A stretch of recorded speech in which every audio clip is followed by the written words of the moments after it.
Assalomu alaykum hurmatli televizor ko'rguvchilar. Uyg'ur televiziyasining kundalik xabarlarini ko'rishingizni qarshi olamiz. Sharq Turkistonda bir qism yezi kanitlarning milliy alohidalikka ega yezi qilib bekitilishi diqqat qo'zg'amoqda. Washington pochtasi gazeti Uyg'ur bolalari madaniyat qirg'inchiligining qurbonlaridir degan temada maqola e'lon qildi. Iroqda Amerikaga qarshi million kishilik namoyish qilish chaqiriqi e'lon qilindi. Sog'lomlik haqida savod. Tövəndədə ixtiyanlar xəbərlərimizin təfsili məzmunlarında bolsun.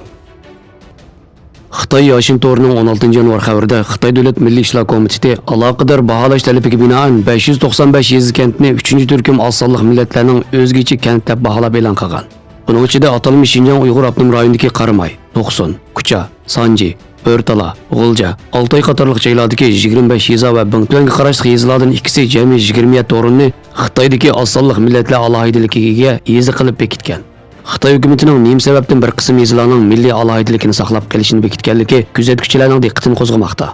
Xitoy hukumati Sharq Turkistonda 2018 yildan boshlab atalmış go'zal oila qurilishi, atalmış ho'yla oromlarni tozalab, pokiz muhit yaratish qurilish qatorliqlarni qo'zg'ash orqali Uyg'urlarning an'anaviy turmush usulini o'zgartirish harakati olib borgan.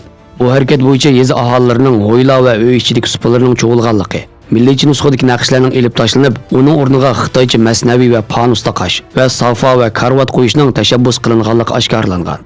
Yuqorqi ahvolga qaraganda Xitoy hukumatining har qaysi nahiyalardan faqat bir qancha yezining milliycha alohidaligini sayohat o'rinlari sifatida saqlab qilib, xalqarani aldamoqchi bo'lganligi, qog'olarni butunlay xitoychilashtirishni ko'zlayotganligi faraz qilinmoqda.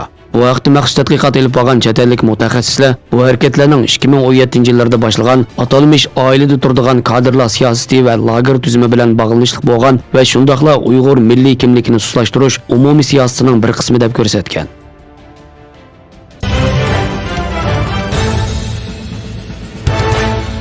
Washington pochtasi gazeti tahrirat maqolasi e'lon qilib, Xitoyning atalmış yotoqliq maktablaridagi Uyg'ur bolalarining madaniyat qirg'inchiligining qurbonlariga aylanganligi, Amerika Davlat Majlisining Uyg'ur kishilik huquq qonunini ma'qullab, bu qirg'inchilikning javobgarlariga embargo yurgizishning yo'lini echish kerakligini bildirgan. Maqolada qayd qilinishicha, agar Sharq Turkistondagi bu vahshiylik tez orada xotimi berilmasa, butun dunyo Xitoyning bir rayoni jazo lagerini yo'l qo'yayotgan ahvolda, uning yana bir shaharda 2022-yillik qishliq olimpik musobaqasi o'tkazilsa bo'lamdi degan savolni so'rash kerak ekan. Washington pochtasi gazetining mazkur tahrirat maqolasi Uyg'ur kishilik huquq qonun loyihasi Amerika Avom palatasida ma'qullanib, Kengash palatasida ovoz qo'yilishini kutib turgan Amerikadagi Uyg'urlar Kengash palatasining mazkur qonun loyihasini tezroq ovoz qo'yishini talab qilayotgan bir mezgilda e'lon qilingan. Mazkur maqolada New York vaqt gazetining yaqinda e'lon qilgan xabari naql keltirilib, Xitoyning Uyg'ur an'analarini yo'qotishga urinishning bolalardan boshlanganligi, Uyg'ur bolalarining ota-onalaridan ayirib etilganligi, ularning atalmış yotoqliq maktablarda miyush obyektiga aylanganligi ta'kidlanib, Xitoyning plani bolalarning enidagi Uyg'ur tili, madaniyatini yuyib tashlab, uning o'rniga hokimiyat beshidagi kompartiyaga va Xitoy an'analariga bo'lgan hurmatini dastishtir deyilgan edi. Maqolada qayd qilinishicha, yaqinqi yillarda yaslilarga tizimlangan bolalar Xitoyning mamlakatlik o'rtacha saviyasidan 12 hassa oshgan bo'lib, bu ahvolni ularning ota-onalarining tutqun qilinib, lagerlarga qamalish keltirib chiqargan. Xitoyning Uyg'ur bolalari qarata ularning eng sezgur, mengisi eng yumron vaqtida madaniyat qirg'inchiligi va ijtimoiy loyihalash elib berilayotganligi bildirilgan.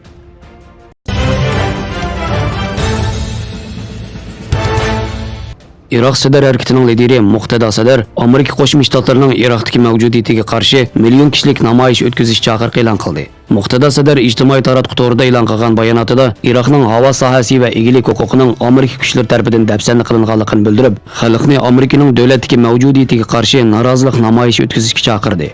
Va mazkur namoyishdan keyin parlamentda siyosiy jihatdan farqli siyosatlarni o'tirib qo'ydiganliklarini qayd qildi. Biroq namoyishning o'tkazilishi vaqti to'g'risida ma'lumot bermadi. Iroqdagi Shia xalq qurolli kuchi Hashdu Shabning Badr brigadasi qo'mondoni Hadi Amiri Sadrning million kishilik namoyish o'tkazish chaqiriqiga ovoz qo'shilganligini bildirdi. Iroq parlamentidagi Eronga yaqinlik bilan to'nilgan Fath birlashmasining lideri bo'lgan Amiri yozma bayonot e'lon qilib, Amerikaning Iroq ishg'olini qabul qilmaydiganliklarini, davlatning quruqlik va havodagi milliy egilik huquqiga to'liq ega bo'lish kerakligini eskartdi. Sadr liderligidagi Sayrun birlashmasi parlamentda 54 parlament a'zosi bilan birinchi partiyalik, Fath birlashmasi 47 parlament a'zosi bilan ikkinchi partiyalik o'rnini saqlab kelmoqda. Iroq parlamenti 5-yanvarda jiddiy yig'in chaqirib, Amerika qatorliq Iroqda askar turg'izayotgan barliq chet el davlatlarining harbiy mavjudiyatiga xotima berishni qaror qilgan.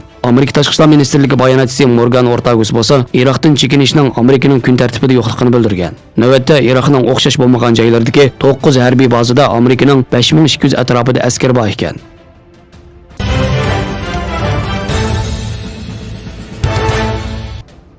Nurg'un kishilar samovar sho'rpisi yeyish orqali sovuqni besishni yaxshi ko'radi.